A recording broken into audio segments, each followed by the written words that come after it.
Welcome to Lesson 10, Getting Smart in Photoshop. In this little video snippet, you're going to find out how you can take advantage of smart objects or smart layers. And I'm going to show you some things that you can find within the lesson if you're reading along in the book, but also a couple little extra things that might be of interest to you. So first of all, I am in Bridge, and I'm opening up PS 1001, and you'll notice that in this particular image, we've got some text and we also have this butterfly layer. Now I'm going to pull this out so you can see this. But typically if you were working in Photoshop, you would drop an image in and you might have to enlarge it a little bit. And that's okay, by about 20%. But if you needed to double it in size or triple it in size or make it small and then large again, then you had an issue. And here's the issue that you might have. I'm pressing Control-T. If you're on the Mac, you can press Command-T, and that's the keyboard command for free transform. I'm holding down my Shift key and grabbing a corner and making this really small because I've decided that I want this butterfly really small. Now, I can either press the Return key or click on the Commit button up here in the options bar, but I've got this butterfly, and then later I decide, I think I want the butterfly a little bit bigger. So I do Control or Command-T, and I make it bigger. And what have I done? Well, when I scaled that butterfly down, I pretty much eliminated the information that I might need now when I'm rescaling the image up in size. So something to consider. And to avoid this, you can take advantage of smart objects.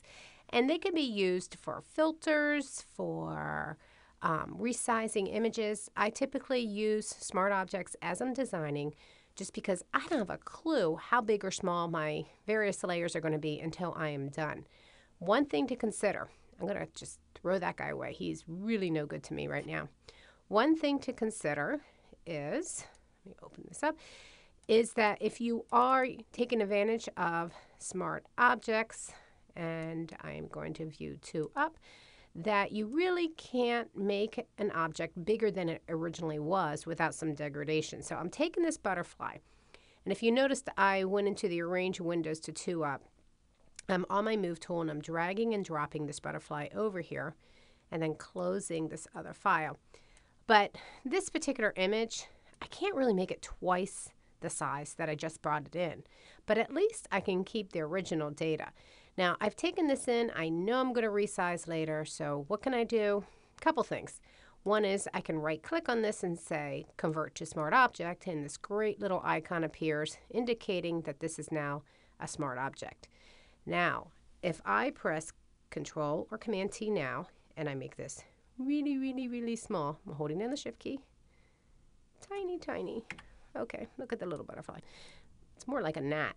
Now, I do Control or Command-T again, and I bring it up in size. Now, first of all, what I love is the fact that when I come up here to the options bar and I look at this, it's showing me that it is still 21% of that original size. So as I scale it, I have a really good idea of what size this original object was, so that if I go over 100%, I can kind of stay at least close or within the 120 mark without degrading that too much. But notice that all the information is there.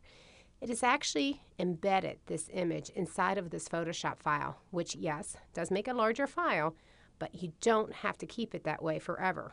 You can keep this file embedded. You can keep it a smart object until you're done designing. If you've got a lot of hard drive space, keep it that way as a backup. If you don't, you can always convert it back by rasterizing the image. So let's say that I'm done with this particular project, and I decide this is the size I want it, and I don't want it embedded anymore. Of course, I can right-click, and I can choose Rasterize Layer, and now it's no longer a smart object. Now, I'm going to undo that because I want to do a couple other things here.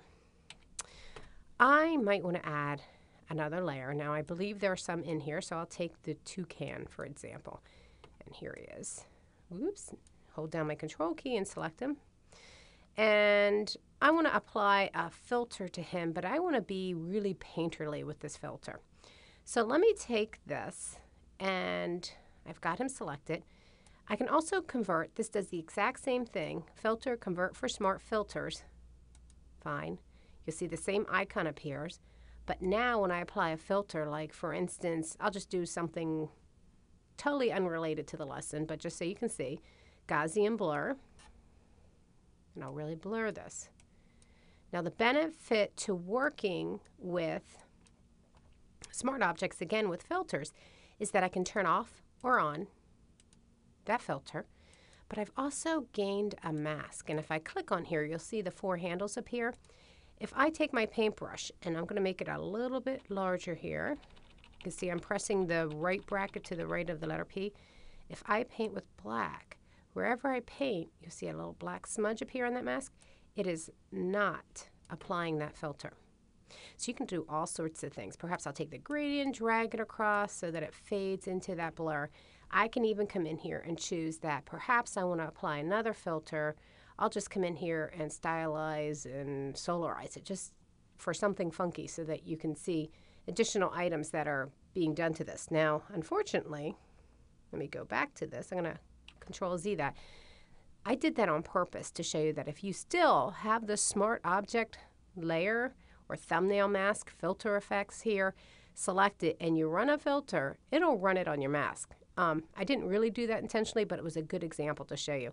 Let me click back on Ducan. Boop. See that? This is now selected. Now I will choose Filter, Stylize, Solarize. Okay, and so now you'll see it's been added to this list. So I can add additional filters to this list and turn them off or on as needed. Now, I only get one mask for each of these. What if I also want to apply another filter, but I want a different mask for that? Well, I can take advantage of this neat little feature. I can take this layer and I can convert it to another smart object. Now, I don't know about you, but that's pretty funky. And now I can come in here and apply another filter, and I'll explain what's happening in a little bit. Maybe I want to do, I'll take this and we'll do a motion blur. We'll make it look like he's spinning a little bit here. Okay. And then maybe on this filter, I want the gradient going, select it this way. Okay, so what's happened here is this. I actually have an embedded file in an embedded file. If I double click on this, I can open up the original image and you'll see there's my original. Okay, here are my original filters that I ran, and I can even double click on this and open up the original toucan. So lots of ways that you can play with this. It's almost mind-boggling, but you can have a lot of fun with this, and yet when I come back to all of these images, even though it may look like this in the final result, the benefit is that original toucan has been saved. So experiment with smart objects, do lots of things with them. If you're taking up a lot of file space, don't worry, just rasterize those layers when you're done and you'll be all set.